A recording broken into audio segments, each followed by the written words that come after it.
So here we go, guys, the finale, video 3. I hope you really enjoy this, and I think that this is a fantastic video, and I think that the board itself is just turned out so nice. I'm really, really happy with it. So without further ado, guys, let's get straight back into the video. Right, so I'm just gonna have to move this tape out the way. This was just holding the wire in place so I could figure out the lengths and stuff, and didn't sort of pull that too taut. So I reckon something like that. Shoot, it's so hot in here. Right, let's go.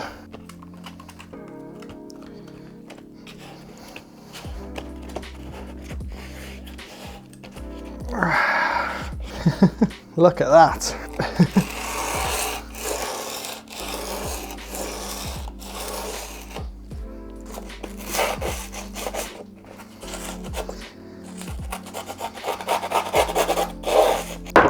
Look at that.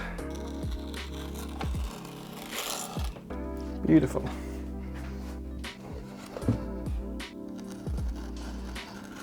Really important that you use a brand new razor blade for this, guys, and it just comes out so nice.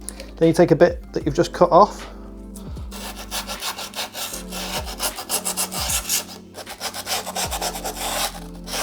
Right, now we've got to find the binding holes.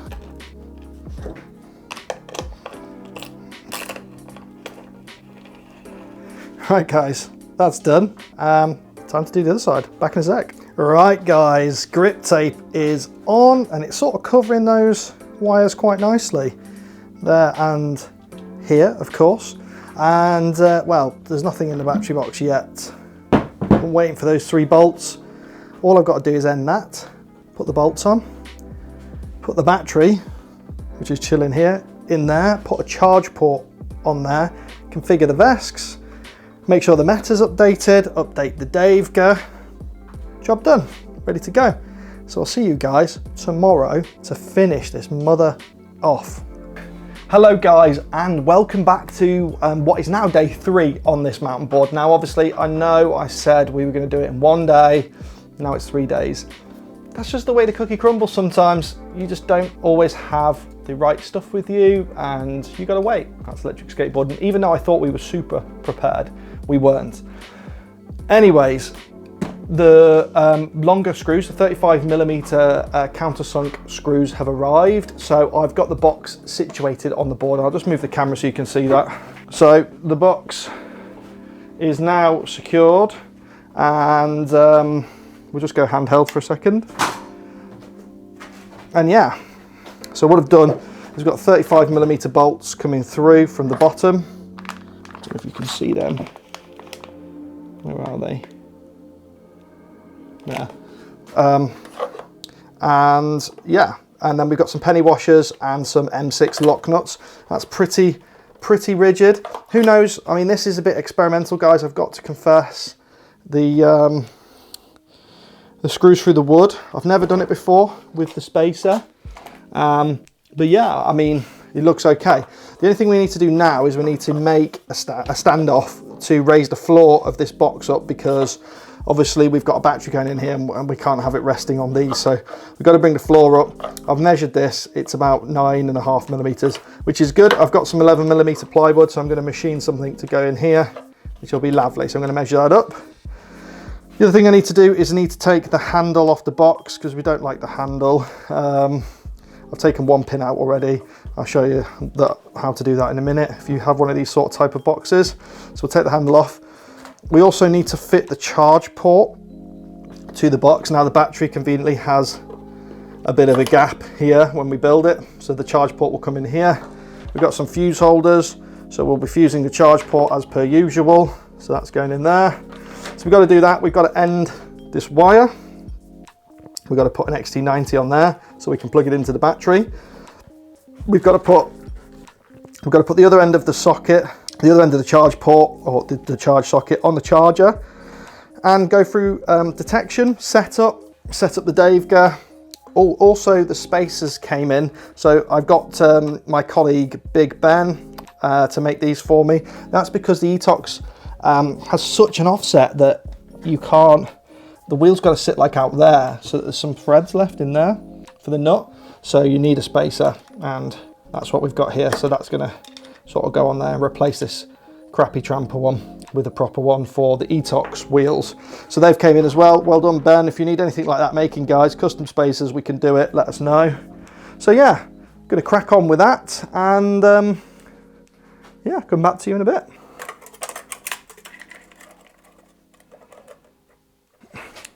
Right, okay guys, so I've just designed this spacer for the bottom, and I thought I'd put some writing in there. Why not? Built for Louis Wackett by Apex Customs. And we're going to do 3 operations on this machining operation. So we have our stock, which I've just set up as a basic bit of stock. First of all, we're going to do an adaptive clearing. We're going to engrave this writing basically. Then we're going to cut the holes out, and then we're going to cut this out of the stock. So what I'm going to do is I'm going to get the CNC spammed up, get some wood on it, and yeah, let's cut this spacer.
Right guys, hopefully you can hear me okay with the lapel mic on.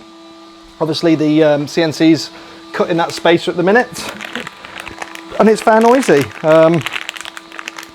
But I'm hoping that I can just do some of the more boring jobs here that need to be done whilst that's cutting, because it's going to take an hour to cut that because I used some silly ramp settings for the adaptive clearing, which is my bad. So one of the things we need to do is we need to end this wire. And as you can see, you know, this is gonna, we might have to even shorten this a bit more. Yeah, perhaps we'll take a little bit off the end of those.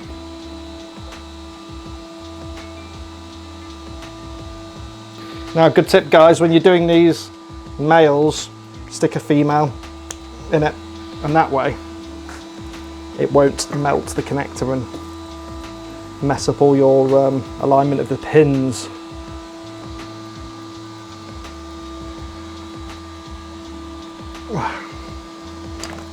Right, cool. There we go. Bang, nothing went bang. So that's going to be how we turn the board on and off, guys, just by doing that. Right, the other job we've got to do is test out these spacers that Ben's made for us. Like I said, guys, if you want anything like this making, we can do it. We've got CNCs, we've got lathes, we've got everything. It's all available. So we're going to swap the small standard tramper spacer for the Apex spacer, which is a tight fit. There we go. Oosh, she is perfect, absolutely perfect. Let's get this nut on and see how far down it sits. If we need a washer, we need a washer. Oh, it's bang on. Well done, Ben. Right, I'm going to do the other side and yeah, come back to you. One of the other jobs we've got to do, guys, before I forget, is we've got to take this handle off. Well, we haven't got to, but I just want to. We're going to do that with the aid of these wrong tools.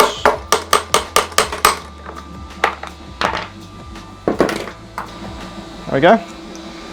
One less thing to worry about. Right, she's looking good. I think all I've got to do now is the charge port, and it's done. Oh well, I'd obviously do the config, but I've got to get that base in first.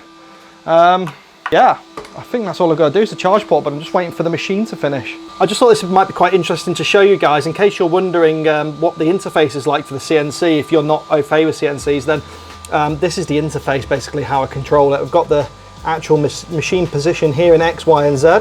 You can see it's moving around there. And yeah, we've got various things to jog the machine here. Oh, I do not want to do that. We can see the job, Louis spacer, 51.5% complete. Another 22 minutes to go-ish.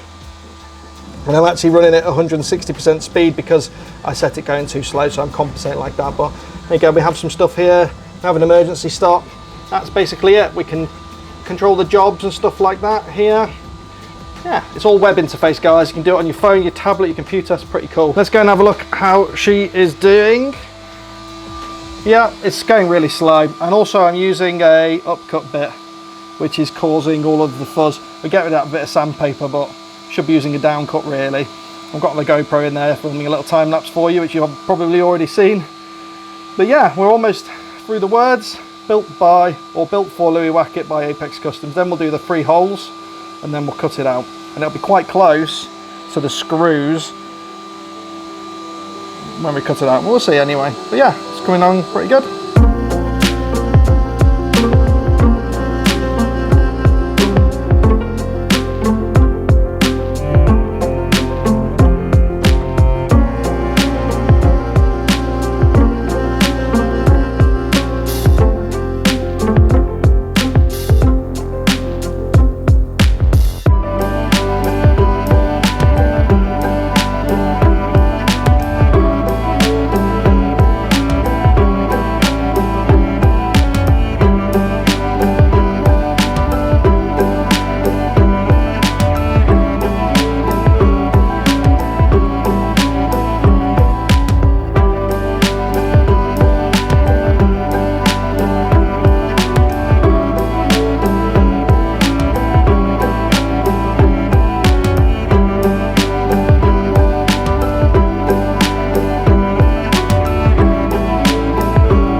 Right, okay guys, with that spacer in the box, I've put the battery in and I can see exactly where the charge port's got to go, which was the whole point of waiting this long. So the charge port's going to go here, basically. I'm going to take the battery back out because it's not a good idea drilling with the battery in there.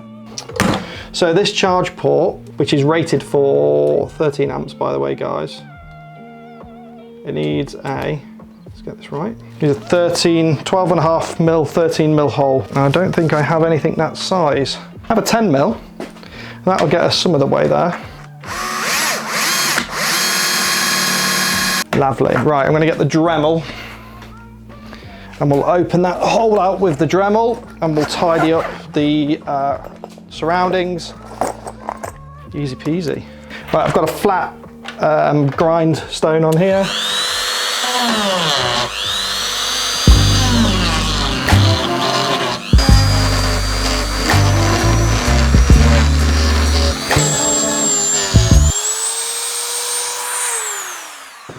Now you want to do stuff like this really slowly, really deliberately, and you want to keep checking your work because you could melt the plastic quite easily. You could go too big and then you've ruined the whole box, and right at the end that would be a tragedy.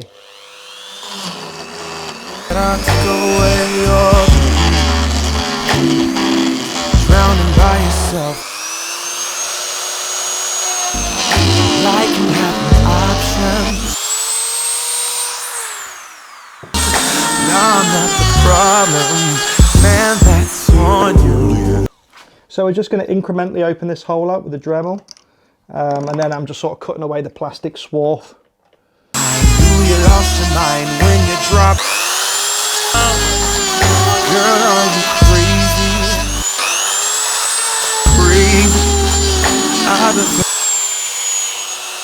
Crazy. Jesus, it's so hot. Right then guys, this is done. I've taken the lid back off the vest case because we're going to configure these vests now, but the battery is installed in here with the charge port, and there's your battery output. And yeah, I mean, it's looking pretty good. So what I want to do is do the preliminary checks, which is power the board up, check the vests are powering up okay, power the Dave gear as well, that should power up and that should all be good. And then check out the meta, go through configuration of the board, check the charging circuit on here, and yeah, we should be golden, guys. It is done, and yeah, I'm looking forward to setting it all up and seeing it out in the wild. So yeah, let's go through config. I'm going to set the Dave gear up, set the meta up, do all that stuff, and yeah, cool. Maybe I'll do a montage, don't know.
And there we go, guys. This build is complete over what is probably going to be the hottest week of the year in the UK.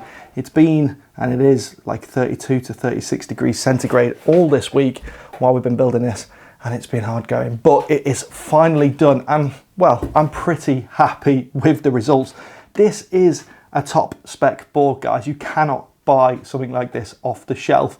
It was why we set up Apex Customs, so that people like Louis that have got the money to spend and want something like top rate, they can come to us and they can just tell us their dreams and we'll build it for them. So I think we'll just quickly go over the specs and talk a little bit about this build to quickly wrap it up. And yeah, the next video will hopefully be Louis shredding on this thing. So this is a Hero Bro deck. It's the school version, and you know, it's the stiff one. Louis is a big guy like me, but yeah, this deck is absolutely phenomenal. Everyone loves it. I love it.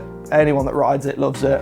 Beautiful deck, and that's what this e-board is based on. The trucks are Tramper CNC. They can never remember which way around it is. Infinity, Vertigo, whatever. It's the CNC version of the truck they do with the Vertigo base plate. So you've got the inner position, and we are running the Tramper barrels, inner at the front, outer at the back. Attached to those trucks we have e-toxx's absolutely fantastic mini helical gear drives, 40T on the wheel pulley and 8T on the motor pulley, and attached to them is Maytech 6374's 170 kV motors. They go into two Tramper Vesk 6 Vesks, which are in a e-toxx version 2, I believe this is. Gorgeous, amazing CNC'd metal vest case. This is fantastic. I really like this actually. We've got the MBS bindings. We've got a Peli 1200 case. We'd like to have done our battery case on this, but it's just not ready for production yet. We've got to do a bit more testing on it. So for now, we've got a Peli case, but this is going to be easily swappable and upgradable to our battery case when it comes out. And inside there, we've got a 12S 8P with a smart BMS, all built by Apex Customs, custom charge port, custom cable exit, all that sort of stuff. And we've gone for a bottom mount system on the deck. Now this is experimental, guys. I don't know whether this is going to work because the Hero Bro is the wood is quite soft on it. So we're not sure whether this mounting from the bottom is going to work. But if not, we can do something else for Louis, but we'll go with this for now and see what's up. Wheels wise, we've got the fantastic e-toxx hubs in black with Tramper, I think these are mud pluggers, rubber wrapped around them. Look really, really nice. And also we've got a couple of toys in here. We've got the Dave Gear X, which is fantastic. Gives you all of your telemetry on a heads-up display at the front of the deck. And we also have the Meta Pro in the vest case as well. So we've got automatic logging on and all that good stuff for Louis. So all in all, I'm really, really happy with this build. It's come out really, really nice. And Louis looks like he's made up with it, you know, from the reaction on the text messages. He looks like he's over the moon with it. So I'm looking forward to getting this in his hands and seeing what he does with it. He reckons he's going to be backflipping this board by next year. We'll see about that. But anyway, guys, listen, thank you very much for watching. I hope you've enjoyed this video, a full build from component parts all the way up to a mountain board. And I hope you're enjoying the work we're doing at Apex Customs. We've got loads of cool stuff coming out, guys. This is like, we're doing these custom builds, this is one thing, but we've got some fantastic parts coming out available for you guys soon. And I look forward to showing you more on that in the coming weeks. But for now, enjoy the custom builds and I'll see you on the next one.